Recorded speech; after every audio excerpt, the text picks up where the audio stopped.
Hello student, our today's topic is socialist state means Samajwadi राज्य. A socialist state is such a state where the gap between the rich and poor is minimum.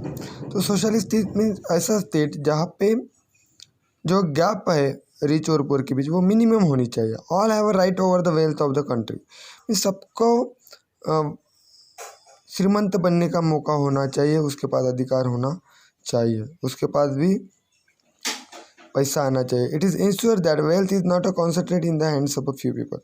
Means ये देखा जाता है यहाँ पे कि जो वेल्थ है, जो श्रीमंती है, वो किसी एक ही कुछ ही पीपल के हाथ में नहीं होना चाहिए, वो सबको उसका मौका मिलना चाहिए. That is called socialist state. Then secular state means धर्मनिरपेक्ष राज्य. The preamble state secularism as one of our goals. In a secular state all religion are considered as equal. Secular state में क्या कहता है, सभी रिलीजन को equal माना जाता है.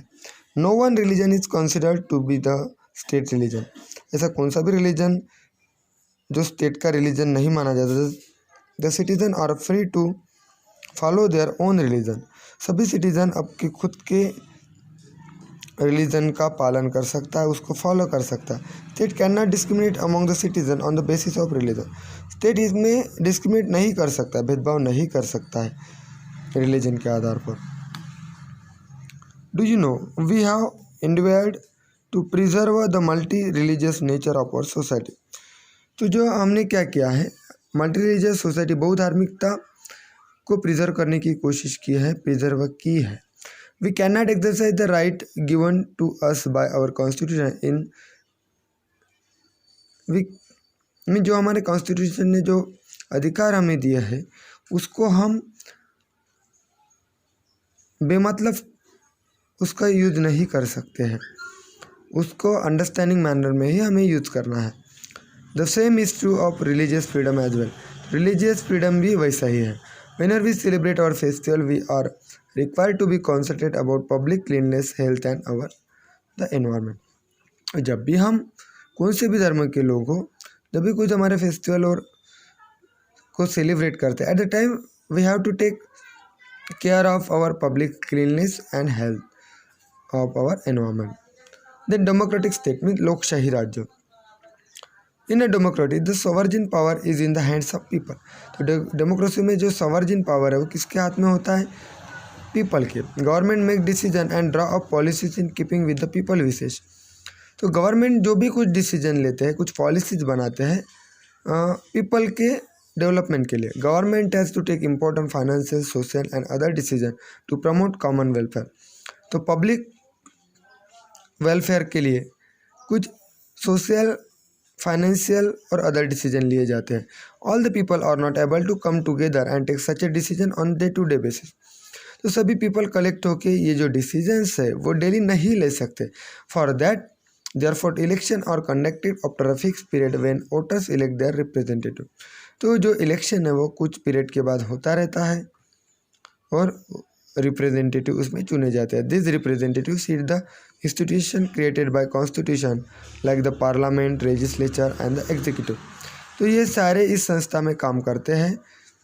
दे take decision for the entire population as the procedure laid down by the constitution. तो कॉन्स्टिट्यूशन के जरिए ही इसको इस्तेमाल किया जाता है. जैसे लेजिस्लेचर है, एग्जीक्यूटिव है मीन्स कायदे मंडल, एग्जीक्यूटिव में कार्यकारी मंडल, पार्लियामेंट में संसद, इनके जरिए अपने देश का जो राज्य है वो चलाया जाता है, गवर्नमेंट चलता है. रिपब्लिक मीन्स गणराज्य. Along with being a democracy we are a republic means हमारा जो हम डेमोक्रेसी, हमारे इंडिया में डेमोक्रेटिक सेशन है और हम रिपब्लिक है, गणराज्य है. All public position in a republic are elected by the people. तो सभी पीपल इलेक्टेड कैसे होते हैं, बाय पीपल.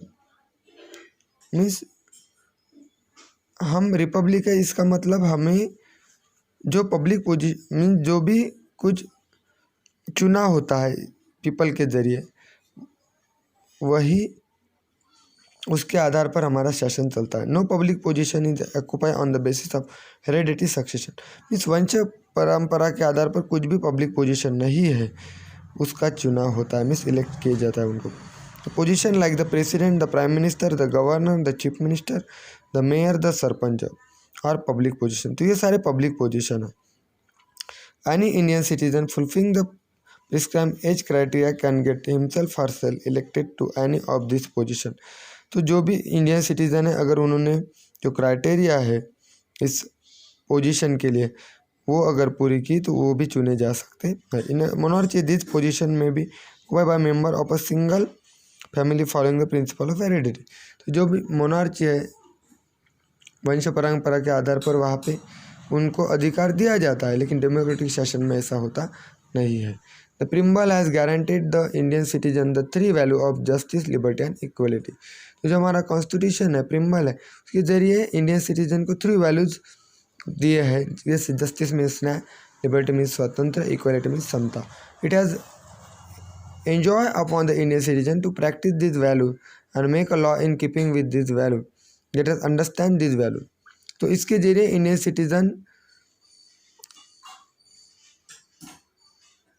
सिटीजन इस वैल्यूज पे डिपेंड है और इस वैल्यू के जरिए उनकी डेवलपमेंट होती है, क्योंकि उनके पास जस्टिस है,